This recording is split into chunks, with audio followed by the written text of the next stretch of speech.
Hello, everybody. I'm Karen, And I'm Mae. and we are from Boomers to To Gen Gen Z. Z.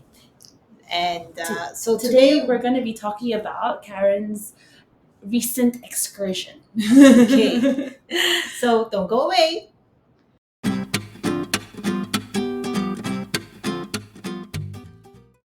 So, about last week, Karen told me that she was a bit more than a week ago now. Last month. Last month. Mm. Okay, last month, Karen went away to Vietnam, and suddenly I got these messages. She was eating fire. She was going into an ice bath, and she didn't just go once. She went twice. Yes. So at this age, what drives you to do these type of things? What was your point? What was your objective of eating fire and dipping your whole body into ice? Ice, yeah. So last month I went to a entrepreneur retreat, and it was basically I wanted to go because I wanted to meet awesome business people I wanted to meet Mark Joyner, who is like the internet guru, well known for his teachings and all that. But part of the program was it's not what you know, the knowledge. It's that in life we let fear control us. Mhm. And so with Pia Chai Teo, he was like this guy who was saying, okay, he groomed us and got us ready to do a ice bath. Okay, now I've never done an ice bath. I don't What does like. it look like, Karen? Maybe you can describe that. Oh, What okay. was it like? So it was this huge, those portable Swimming swimming pool, and they filled it up with water, and then they kept filling up with ice nonstop. And it's a hot day, which means, can you imagine when you have that extreme, your body will just go into that little bit of a shock. Yeah. Um, but for some reason, I was terrified because I've never done it. The brain started to panic a little bit. And that's when I learned that your brain is automatically going to protect you by saying, by discouraging you to do a lot of things in life. All right. And I wanted this barrier to stop because I'm someone who has been I'm very open to learning. I am very adventurous in terms of uh, uh, searching of new ideas, new ways of being a better person and things like that. But I also realized that I've had many failures in life which I want to overcome, and I realized that sometimes I sabotage myself where I may be very close to being to reach that goal that I wanted, but I would sabotage because I was fearful of, oh, what if situation. And so I decided I'm going to do it. And of course, Pia Chai was very good. He taught us how to focus on our breathing, to look at and how to breathe when we get into the water and all that. So this was all briefed before we went to the big tub. Okay. Now, at this point, there are some people who are like, oh, really gung ho. Some who are like really scared and just holding themselves like, there's no way I can do this. And then there's a lot. Like, I mean, you're talking about over 300 participants. We were all like, they're all different mixtures of some who are all ready to go, some are really terrified and all that. Um, for me, what I decided to do was I said, I'm going to do this and I'm just going to focus on my breathing. And when I did go, my first, the initial 10 seconds or 20 seconds that I'm in there, there is that moment of panic. There is that, because your body goes into a quick shock. And I quickly, like, literally grab my headspace and close my eyes, and I just breathe in and out. And what I did was I actually shut out all the noise around me. Mhm. So if you ask me now if I heard anything, I actually can tell you I don't remember, because I shut out all the shouting, the oh it's so cold or whatever it is. It was just around me, and we were to sit there for 2 minutes. Okay, so the first 20 seconds is extremely crucial, and I just closed my eyes and I kept breathing in and out. And finally, after like 30 seconds, it felt like, oh, it's okay. The water is fine, right? And what I did was every time I breathe in and I blew out, I kept thinking I'm blowing away all my negative thoughts, all my fear, all my reservations. So it was in and breathing away all this, and I until today, what I do is I apply that in my daily life right now. Is that in life, maybe even the closest people you that are around you can be very negative. So there are people who will say, let's say I want to lose weight, and then there are people who will say, no way, you're so lazy, you don't even want to go to the gym, how come, blah blah blah. And they burst your bubble even before you try. Right? And I'm sure we all been there, seen those people. And it is you can't avoid them, because maybe they are part of the family or whatever it is. And it is up to you to have that headspace to breathe in and shut out that noise, the way I shut out the noise to just concentrate on my breathing and my journey to get through that 2 minutes in that ice cold water. How does it feel after it? Like, Oh, how does your body feel? Or like, actually, does it was invigorating. The minute I got out, they also teach you a quick technique to quickly get warm. Um, in fact, after that, I wanted to go back in again, because it was just so you feel so energized. You have this rush of adrenaline. And actually, people like Tony Robbins, a lot of speakers and gurus, they actually do this on a daily basis, It's where they become call a thing yeah, now. it's a big thing where you do the ice bath, because it's supposed to force your body your blood to circulate faster and better. And there have been studies shown that it reduces inflammation, and it helps your metabolic rate run faster and all that. So I felt so energized, and I was and in fact, some people claim that that night they slept like a baby, because somehow they slept very very well. And it was really for me, it's another level where I decided life is too short, and I don't want to be at my deathbed thinking that I didn't try at whatever I wanted to do. That's fair, but like this, like with what you did recently, to have done it at this age as well, it's like it's something that you wouldn't think of doing. Like I wouldn't think of doing something like that. Like it's not something that you would put yourself in an uncomfortable Oh, I want situation. to share. I wasn't the older one. We had amazing. I had this lady. She's 72. Wow. She was amazing. She participated 110%. Wow. Um, and then another couple. It was a couple, and she was about 78. The husband is 80 years old, and they participated as well wholeheartedly.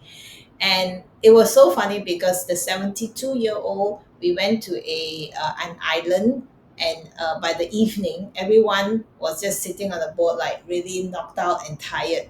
And there you go, this 72-year-old woman got up on the deck and started dancing to YMCA. And then we were like, oh my god, we can't get this put to shame by a 70-year-old lady. So we had so much fun with her, and I just love her to bits. And I I admire and applaud people who choose to age gracefully. Yeah. I just love the energy. She was still sharp as a pencil. she wants to try out new ideas. She would talk to all of us and get new ideas. And to me, she's just an inspiration, as Yeah, well as the that's other so nice. couple as well. And I loved it. I absolutely love it, and that is my goal. I want to keep trying new things, keep learning from young people like yourself, and open up conversations that you don't die until you are 6 foot under. Right. So yeah. What about the other element that you digested? Oh, the other element, the fire eating.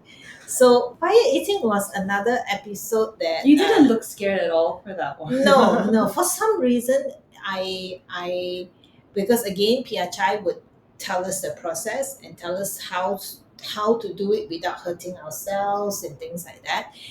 Uh, and that's what I learned in life as well. If you trust the process, it'll be fine.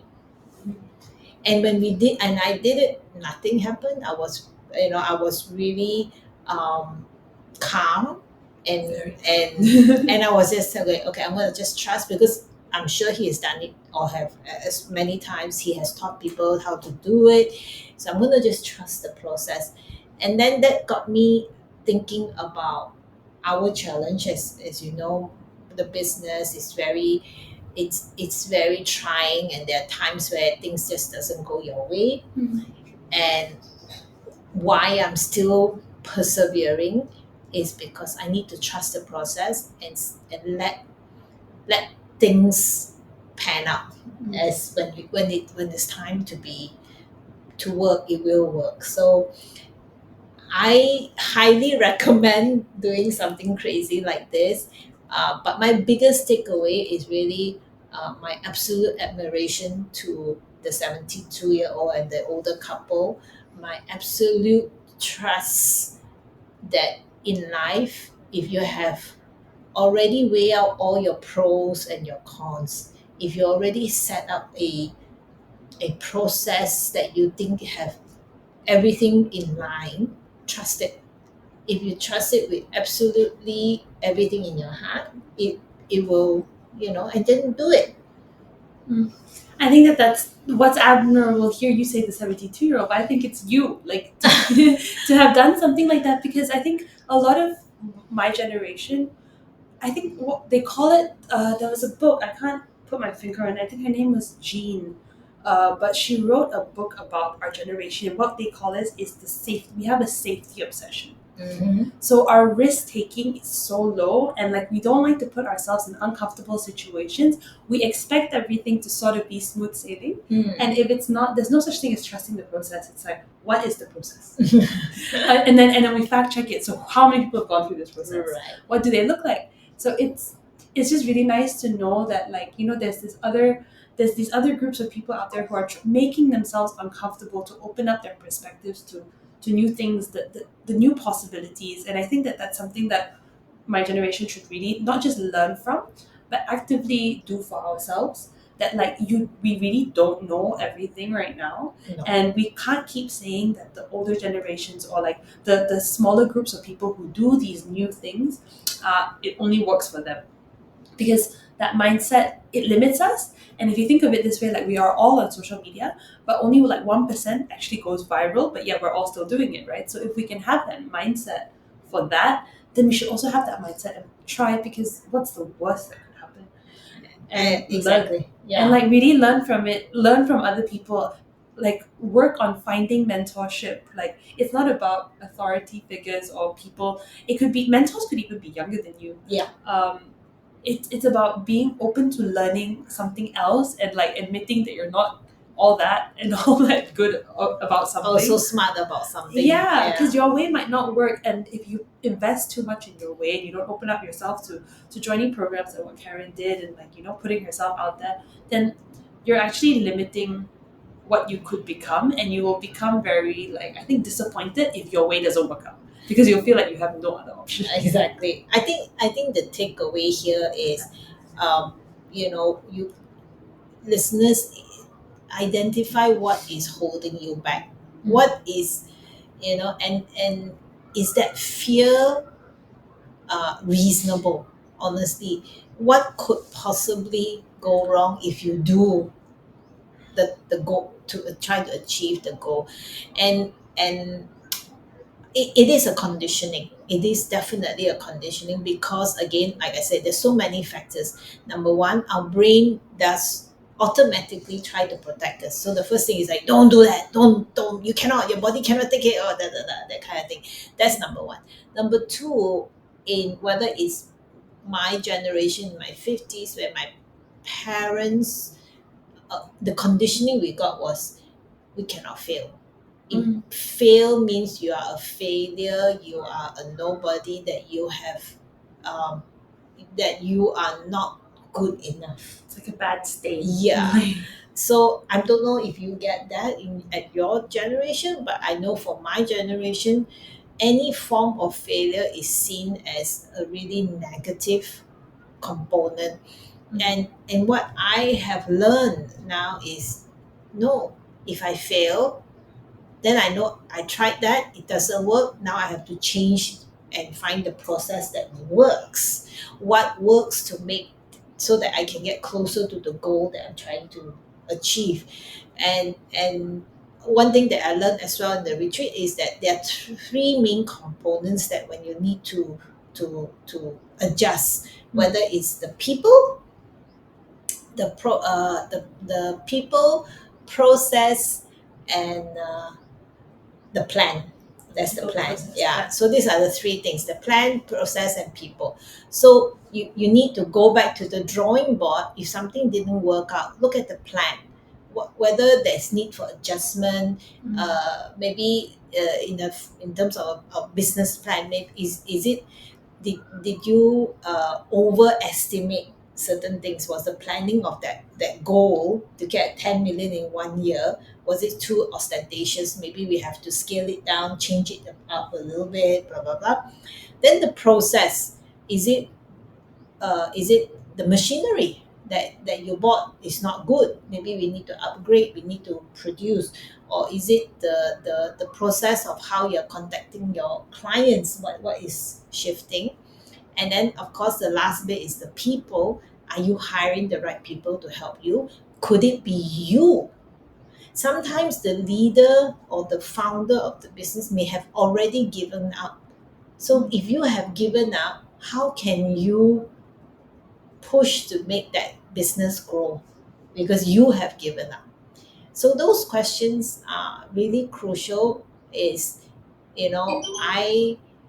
I had to ask myself, every time the business gets into a bit of a flatlining of, like, everything just stayed, and then I had to redo think about all these things, and I always go back to these three P's and say, okay, what do I need to change?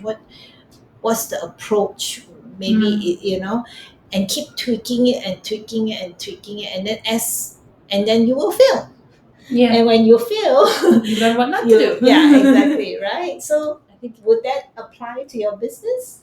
I think it does. It definitely applies to my business. I'm actually readjusting my plan right now. And in the last episode, I was so sure of my plan, actually. So that's just 1 week different. But I'm reevaluating, and I think that I've had many failures, but I think it's also the ability to sort of like laugh about it, be like, oh, that happened. Yep, fell down. Oops. But pick yourself up, And then right? pick yourself back up. So that really works for me. Like, I like to humor my failures. I'll be like, oh, there we go. Like, I had to go and do it like this, didn't I? And that sort of it just changes the way that I approach it. Again, if you go to your why, and your why is really strong, Yeah. you're gonna go through all the trials and tribulations, and you're gonna keep going through it. Yeah. And I see myself doing that. Failure is actually, for our generation, it's not a bad thing. No, It's it's not. I don't think we're told it either. Like you said, that failure was a state for Yeah. when you were growing up. But for us, no. I think that our parents, like your generation, has taught us to That it's fail. okay to That fail. it's okay to fail. Yeah. That it's normal to fail, and like that you don't know what you don't know until you go and find out. Exactly. I want to end the episode with a story. I also admire Sarah Blakely, and she's the founder of the the wear, what's it called now, the it's not Skims, but it's like the um I forgot the brand now suddenly. It's She was a founder of this amazing company, and the story is when as a young lady, she always knew she wanted to be an entrepreneur, but she was selling fax machines at that time, and it was just not really doing very well. But one day she realized that she needed to wear a pair of white pants, and she didn't like the panty line, and she cut away the her stockings, and she put and wore it under, and there was no more panty line, and it was, and shaped her butt and everything. And that was her aha moment. And with her little savings that she had, she created this entire inner wear, where it shapes the body, and all that, right? And so she went door to door to door to door to look to get buyers, the what they call um, the mall buyers to buy her product. And one day she went to, in America, one of the biggest, most expensive, I think it was Neiman Marcus, if I'm not wrong, that she went to the buyer and said, okay, I got this outfit. But as she was explaining, she could tell that the lady didn't understand what she was trying to do. And then she says, okay, you come with me to the toilet. And she literally just changed and put on the outfit for her and showed her with the white pants. And suddenly that was the pivot point for her. And they sold out her stock, and she's a billionaire over and over again. And she recently sold her entire company, if I'm not wrong, for 1.75 billion with a B. Wow. And she's not even 40 years old, right? And one of the things that when I heard her talk at TED Talk, what was the most pivotal learning point she learned as a child? It was every time at the dinner table, her father would ask, so, what have you failed today? That is so nice. You know? And that's what I'm saying, that don't take failure as a doom and end all. Um, it is if you don't learn from it. So take those lessons, look at your three P's: the plan, the process, and the people, and you might just find yourself With winning your the long aha. game. Yeah, you'll Yeah. have your aha moment. Your Exactly. aha moment. So have fun, and I hope that this has been a enlightening conversation that you can share with your children, or with the younger generation. That don't be disheartened of your failure. It's just the universe telling you it's not the right time, and time to change it up.